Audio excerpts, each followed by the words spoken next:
bu fekkee négociation am na ci te recours amu ci dara du ko dindi. tey bu ñu demee ba un bon jour tey 2024 jàll pouvoir bi changé ndax dinañ ci mën a dellu ginnaaw tamit. non lii moom procès bii moom nga xam ne diggante Ousmane Sonko Mame Mbaye Niang moom. ngir 229 milliards yi mën a delluwaat trésor public. ak Ousmane Sonko moom. waaw ba pouvoir yi changé. boobu procès kenn dootu ko wax xam nga lu waral procès bi mooy.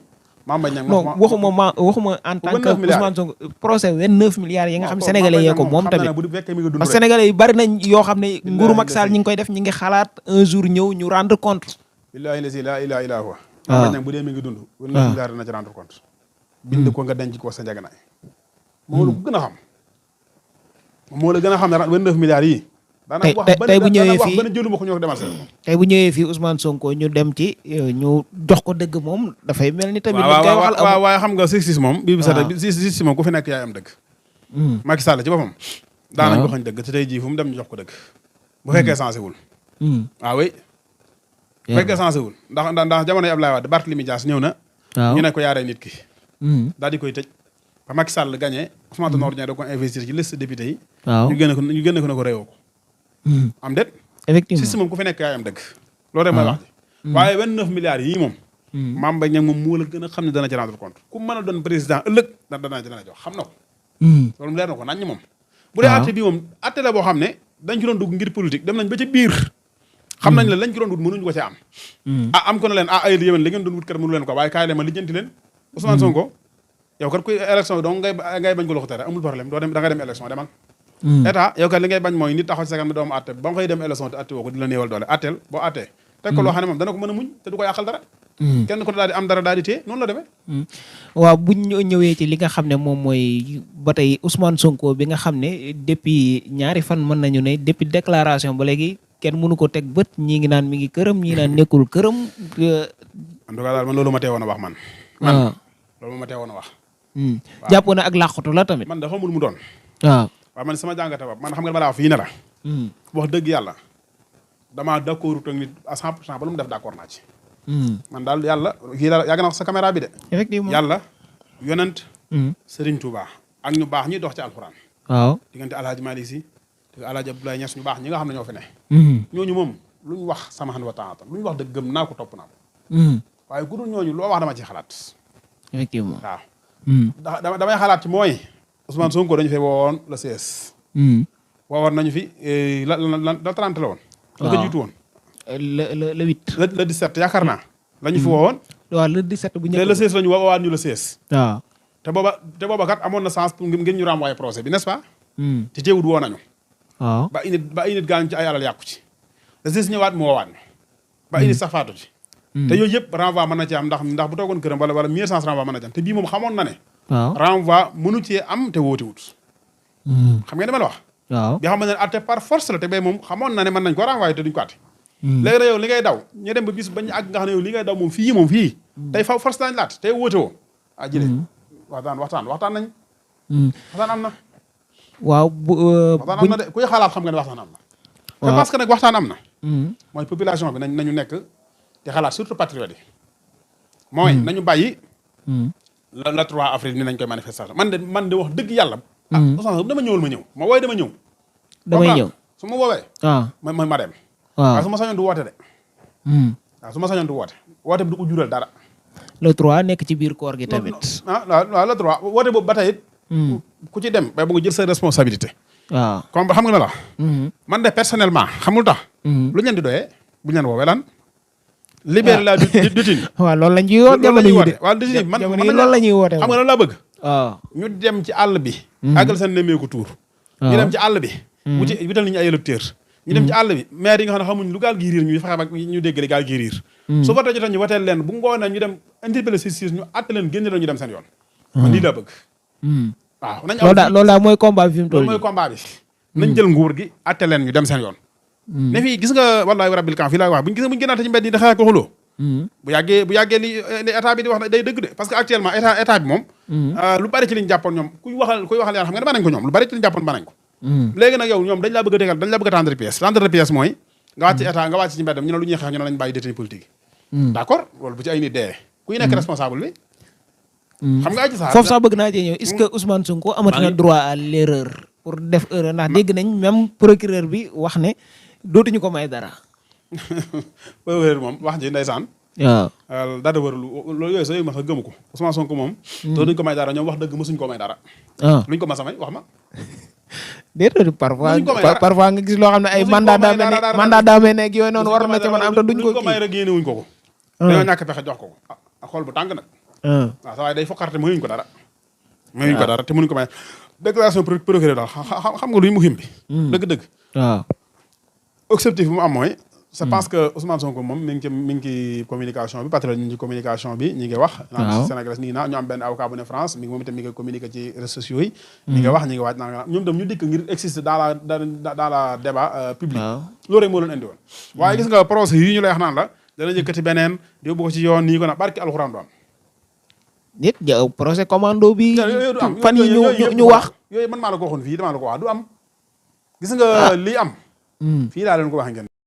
lépp lu nekk en cours loo xam ne ñi ngi ci jàpp ay nit ba mu génne liste wax ne am na waa ji loolu li ma ne am na lu ko jiitu woon. waaw am na lu ko jiitu woon. la ko jiitu woon mooy. waaw procureur ba Bassirou Gueye génn na wax ay waxam. la mu waxoon tey anamu.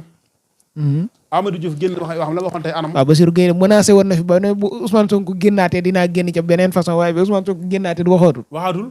waaw ana procureur bi Amadou Diouf fu mu génnee fii ne maam lim ay turam ne ñii ñëpp képp ku ci laal daañu la jàpp. waaw fu mu jàpp. jëggaatuñ kenn dañuy wax xam nga fi ne nii micro yaa ngi fi caméra yaa ngi fi. ku bëgg a wax ñu wax lu rek la. yaa ngi dégg waaye amaana. mais procureur général tamit du koo xam ne n'importe qui la koo xam ne da ngaa war a bëgg a wax rek wax bu Sénégal bokku da procureur général yu état du droit bokkuñu. waaw bokkuñu procureur général yi moom ñun sax mën nañ leen a muñal ñuy wax lu leen neex te coow du jib. waaw bu doon ca France ak yeneen dëkk yam procureur général bu ko defee doo ko dal ñun fii moom garaw. waaw mën nañ ko wax rek dara du leen fekk. waaye en tout cas daal mooy Sonko. waaw na xel yëpp dal ci nepp combat am jeex na dama ci waxoon ne leen yonte bi neen sama xeex ak Quraysh ren lay jeex. des na procès Adji Sarr beeg. procès Adji Sarr ma wax la tax mu jeex. waaw procès bii. mu bu Adji Sarr bi. waaw tee nañ ko ñaari at yu bëgg a mat. waaw fu ñu xam def nañ ko lu ñu mën def nañ ko ci. waaw def seen i enquête ak seen li jëndi preuve ba sonn amuñu ko. ñu jékki-jékki fa jëru la ne yóbbu nañ ko chambre criminelle. waaw dañu koy atte. Sonko taxaw ne leen procès plafonné naa ci. procès criminel ak procès diffamation lan moo gën a mën a empêcher ab candidat. mais tamit. procès criminel ak diffamation du gën a mën a empêcher candidat. diffamation moom la ñu bari gënoon tiit sax. déedéet mën a tey criminel. waaw procès criminel bu dee dëgg la. procès diffamation di dëgg ban moo ci gën a mën a empêcher. xam nga dañ ne maam jëf bi nga xam ne maam crime la. waaw ak nga xam ne du crime.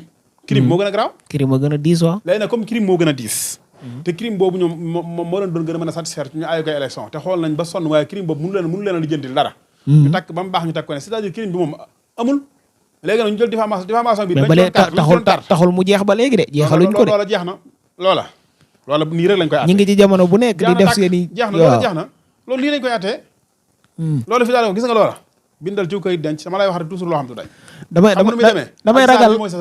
damay ragal ñu jël projet boobu minimiser ko fan yi naan jeex na alors que jeex na barki ko jaay bi mu naan waaw ñu xëy suba rek indiwaat ko teg ko sur la table naan waaw da ngeen ma àtte Adji Sarr wala ma wax wala nii naa mën na leen loolu mi ngi mel mën na leen xam nga daan la waxi ci rànj la ab aawo la akum ñaareel projet bi Adji Sarr mooy aawo bi projet Bamba Dieng mooy ñaareel bi état bee daan takk ñoom ñaar ñëpp waaye daa sàggane aaw bi commencé gis boppam effectivement waaw daa soggane aaw ba jàpp ñaareel bi aaw bi commencé fiir di commencé waa nii naa nale waxi aaw rek la doon wax yaa ngi dégg bis mënte ñëw mu changé waat boobu du jëriñ dara projet bii su ma la waxee dëgg te yàlla rek tax waaw wax dëgg yàlla yaa ngi dégg wóoroon na ma ne projet bii moom liñ ci laaj Ousmane Sonko du ko mës a andi xam nga fan lañ jëmoon waaw mooy Ousmane Sonko li ñu koy laaj na ko andil luy wane ne moo lekk xaalis bi kayit yi am na ko de am na ko bu baax a baax waaye xam nga lu ko sonal te jaaxal ko mooy jëmmi kayit yi li ko sonal te jaaxal ko waaw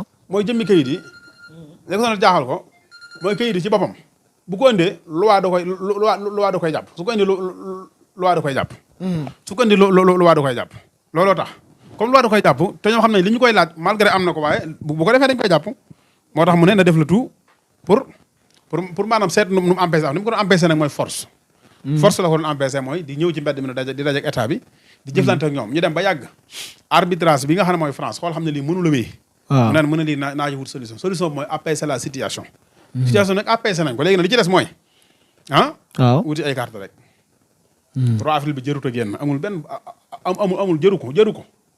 ah jërul a génn. 3 avril jërul génn. léegi kon dossier bi nga xam ne moom mooy dossier bi yaa ngi wax ne dossier commando bi nga xam ne kii bi wax na ko. dossier boo xam ne la daal ñoom ñoo ko créé pour def diversion. pour def semblant ak diversion rek. waaye xam nañu du juru dara. Ousmane Sonko ci mim réew. atte ko teg koy daan na ko doo bokk ci élection mënuñu ko. xam nga lu xew. xaw ñu ànd ak moom dañoo bëgg mu ñàkk jot waxoon naa la fii ne la plainte yi day yokk. te plainte yaa ngi dem rek. yaa ngi dégg. waaw plainte yi yëpp li muy yokk jubluwuñ ci maam ayoo koy élection pour mu ñàkk jot. léegi nag na jéem a am jot d'une part mooy na dem campagne yi. su campagne yi jéem a lijjanti boppam.